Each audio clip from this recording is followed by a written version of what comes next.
teka mu mbuto z'abazadde baffe omwoyo gwaguleeta n'aguteekawo n'agukuteekako guba gwabeerayo mu ggulu nga mu ggulu twabeeranga munda mu ye era nga tuzannya ng'atunyumiza engero nga tuli munda mu ye. Kati omwoyo wa Mukama ow'enjawulo gw'ayasindika ku nsi mu kiseera kino kwe kukwataganya abo abaali munda mu ye, ali mu bakwataganya mu nsi ez'enjawulo, ali mu baleeta wamu, era bagenda kuddamu babeere omuntu omu nga bwe baava mu ggulu, bagenda kuddamu babeere omuntu omu. Era oluvannyuma lw'okubeera omuntu omu ne bakula mu mwoyo bagenda kizuula nti ddala waliwo ekibagatta, ate bajja kutuuka bakizuule nti ddala baali bamanyiganye nga tebannajja wano ku nsi. Kyekyo ekyama Mukama kyagenda okubikkulira abantu bakitegeere, kuba twali mu ye, twali mu ye, era naffe tukola ekyo kye twayiga ab'emirembe emirala kye baatuyigiriza okuviira ddala ku ye. Hebrews chapter 11 eyogera ku bino, twali munda mu ye, ne Mukama waffe Yesu Kristo nga tannajja ku nsi yali munda mu Katonda kitaffe, yali mu ggulu, era Katonda yamutendekanga. Kyova olaba Mukama agamba akola ekyo kyokka kyeyalaba Katonda kitaffe akola, era ayogera ekyo kyokka kyeyawulira Katonda kitaffe ayogera, kubanga Mukama yamutendekanga. Era nga tannajja na wano ku nsi Mukama yamubuuzaako era n'amusibula bulungi ng'ajja wano ku nsi, ng'ategedde n'olugendo lw'agenda okutambula wano ku nsi n'omuwendo gw'agenda okusasula. Kati naffe bwe tutyo bwe tuli baana be, twali mu ye, twava mu ye.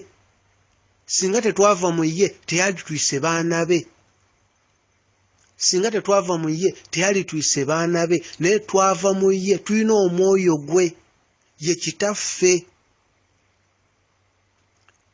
ye kitaffe, twava mu ye. Kino kye kiseera ekyo ekiri munda mu ffe kigenda kweyoleka, kino kye kiseera kuba twava mu ye. Kati we twava mu ye ne tujja ku nsi nga waliwo ebigendererwa alina kyayagala tubeere ku nsi, ayagala obwakabaka obw'omu ggulu tubuleete ku nsi, abuleete ku nsi ng'abuyisa mu ffe. Era ne mu ssaala n'atuyigiriza nga tusaba, n'agamba bwe tuba tusaba n'atugamba muba musaba musabenga bwe muti. Katonda ali mu ggulu, by'oyagala bikolebwe ku nsi nga bwe bikolebwa mu ggulu. Awaliwo amakulu g'amaanyi byayagala bikolebwe ku nsi nga bwe bikolebwa mu ggulu. Obwakabaka bwe bujje.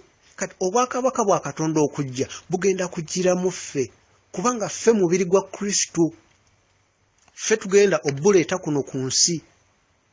Mukama tagenda kujja mu kitiibwa kye ku nsi atandike okwogera, wabula agenda kujjira munda mu ffe.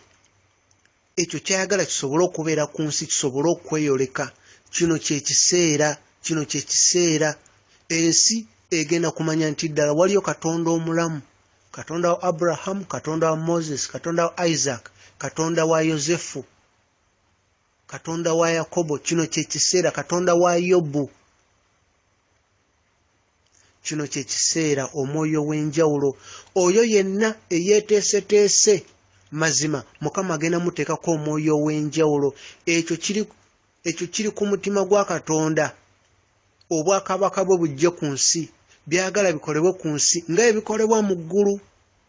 Naye nga obwakabaka bwe okujja mu nsi byagala bikolebwe ku nsi nga bwe bikolebwa mu ggulu, ekyo kigenda kweyoleka munda w'oyo omuntu akuze, omuntu ow'omunda asinza Katonda mu mazima ne mu mwoyo, asinza Katonda mu mazima ne mu mwoyo. Mukama abakuume, tutambulire mu butuukirivu n'okwenenya, tutambulire mu butuukirivu n'okwenenya. Kino ekiseera eggulu ligenda kujja ku nsi nga lijjira mu baana ba Katonda. Eggulu ligenda kujja ku nsi naye nga lijjira mu baana ba Katonda, ng'okumanya ebiri mu ggulu n'okubiraba bagenda biraba nga babiraba mu baana ba Katonda. Kyekyo eggulu okujja ku nsi, kyekyo obwakabaka bwe okujja ku nsi. Kuba jjukira tuba tusaba tukyogerako ne tugamba obwakabaka bwe bujje, byayagala bikolebwe ku nsi nga bwe bikolebwa mu ggulu. Mu ggulu abaliyo, buli kitonde ekiriyo kabe bamalayika balimu okwagala kwa Katonda, omwoyo wa Katonda, obulamu bwa Katonda. Kabibeere bisolo, waliyo buli kimu kirimu okwagala kwa Katonda, ekitangaala okwagala, era ge maanyi ga Katonda. ekyo tulina okukimanya. Mukama bakuume, tutambulire mutuukirivu n'okwenenya. Nja kuddamu era njogere ku nsonga ero yennyini. Nja kuddamu era ngende nga ngikaatiriza nga ngezaako okugizimbazimba kweganga nginyonyola mu butundu. Nsuubira oba olyawo tujja kwongera ate okugigoberera n'okwetunuulira munda muffe, tutandike okulaba enkyukakyuka ezinaaba munda muffe, omuntu waffe ow'omunda. Naye nga weewaawo ensi n'abantu b'ensi tebajja kumanya kigenda maaso, naye bajja kulaba era bajja kuba bajulizi nti ddala Katonda gy'ali omulamu, era bajja kumanya Yesu Kristo y'omu eyaliwo luli ne leero era alibaawo era eyo yagenda okudda, kuba bye yakola luli era bajja biraba ate n'ebisingako. Naye nga Yesu Kristo byonna yagenda obikola, naye ng'ayita mu baana be, ng'ayita mu ffe.